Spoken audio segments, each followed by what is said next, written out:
ragazzi e bentornati su questo nuovo video. Oggi ci troviamo all'autodromo di Franciacorta per fare dei test in previsione della gara. Sì, lo so, vi devo delle scuse, vi avevo promesso un video a Cremona dove avrei dovuto partecipare alla gara del Kart Sport, ma sia per impegni lavorativi che per via del meteo che fino a 2 giorni prima dava pioggia, ho deciso di non partecipare per non rovinare il materiale con cui lavoro e per non spendere soldi inutili in gomme da bagnato. Questo però non mi ferma dal voler andare in kart ed è per questo che oggi ci troviamo qui in questa fantastica giornata di sole. Era da tanto tempo che non venivo a girare su questo tracciato e per me è un'esperienza completamente nuova, visto che sto provando di nuovo il nuovo telaio che avete già visto nel video di Cremona. Ho già fatto un turno di rodaggio e un turno lanciato e mi sono accorto immediatamente che il mio kart non performava come voleva, ovvero era molto attaccato dietro. Questo perché ieri sera ho montato un assale nuovo, ma avevo deciso di non tagliarlo. Gli assali, come sapete, vengono in varie lunghezze e di solito più è lungo e più si ha un dietro attaccato e stabile. Più è corto invece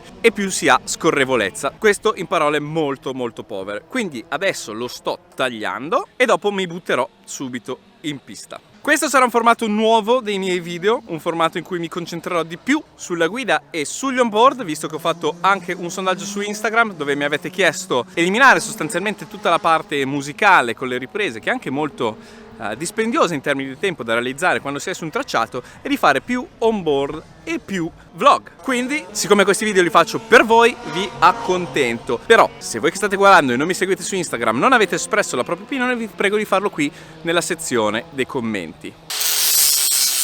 Come potete vedere sono qui con il mio schiavo personale, Giampiero, che per una volta lavora. Lo youtuber di tendenza, Gabri Giganti. Ciao ragazzi. E mio padre che è venuto a trovarci. È un pensionato che guarda il cantiere. Esatto, e ci sta dando una grande mano con grandi consigli tecnici, grazie. E niente, quindi adesso tagliamo e andiamo in pista.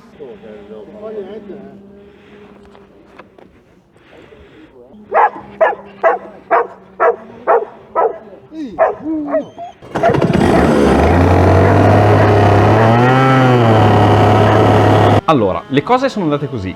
Nella sessione precedente, che non ho registrato, avevo girato in 51,4. Gabri invece, con il suo kart, aveva fatto 59. Una bella differenza di oltre mezzo secondo. Dalla regia, a fine turno, mi avevano comunicato che nel primo settore ero addirittura 1/10 più veloce di Gabri, mentre nell'ultimo avevamo lo stesso passo. È quindi molto grave che io perda quasi 6 decimi nel secondo settore, ed in particolare in curva 10 e in curva 11. Quelle infatti sono le curve in cui mi trovo più in difficoltà.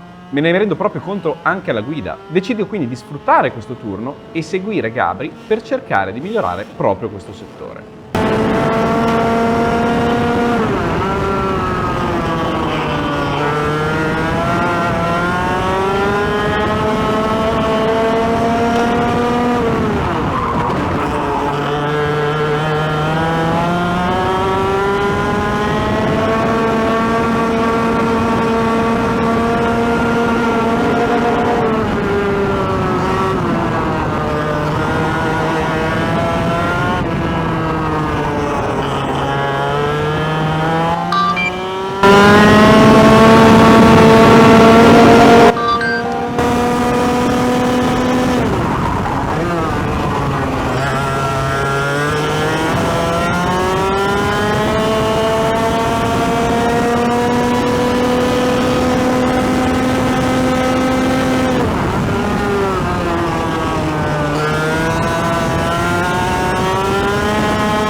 Bene, come avrete potuto vedere dal video c'è molto da migliorare. Comunque alla fine ho girato in 51,2, poi si è spento l'Alfano, quindi non so.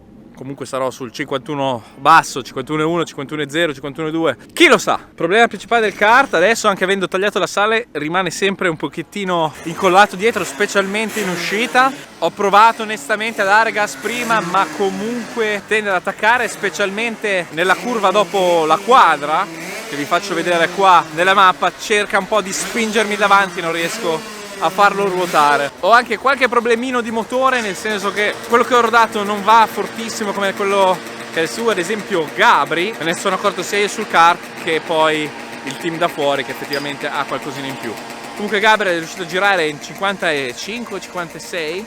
Adesso ho messo sulle sue gomme con i cerchi Oxitec per vedere se migliora qualcosa, altrimenti poi proverò a fare una piccola modifica sul davanti per vedere di togliere quel push, quella spinta che il go-kart mi dà in uscita a curva. Hai voglia anche tu di provare un kart da competizione proprio come quello che hai visto in questo video? Bene, allora ti rubo solo 20 secondi per parlarti di G-Sport Racing Academy. Cosa offriamo alla G-Sport Racing Academy? G-Sport Racing offre principalmente il servizio di noleggio di kart da competizione in pista. Abbiamo kart sia per adulti e ragazzi, proprio come quello che sto guidando io in questo video, che go-kart 60cc per bambini dagli 8 ai 12 anni e go-kart puffo per bambini dai 4 agli 8 anni. Che tu sia alla prima esperienza e voglia toglierti lo sfizio di provare un vero go-kart da competizione in pista, o che tu voglia allenarti per gare nazionali o amatoriali, con G-Sport Racing potrai vivere l'esperienza di una vera giornata di test professionale in pista. Come funziona? Scegli la data, scegli la pista e noi penseremo a tutto il resto per farti vivere un'esperienza adrenalinica indimenticabile. Se vuoi ricevere più informazioni a riguardo, trovi il link del nostro sito internet qui sotto in descrizione e ti basterà semplicemente inviarci una mail,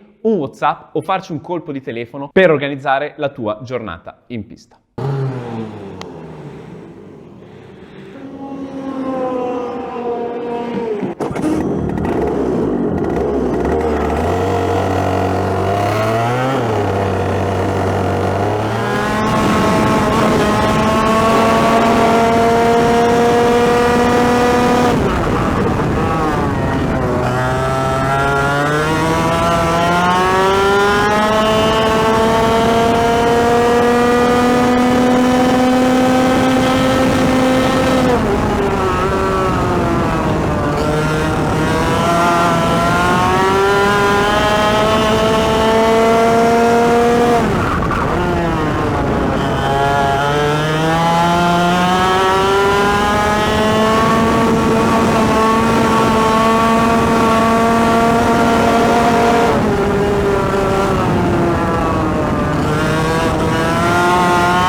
Non vado un c***o.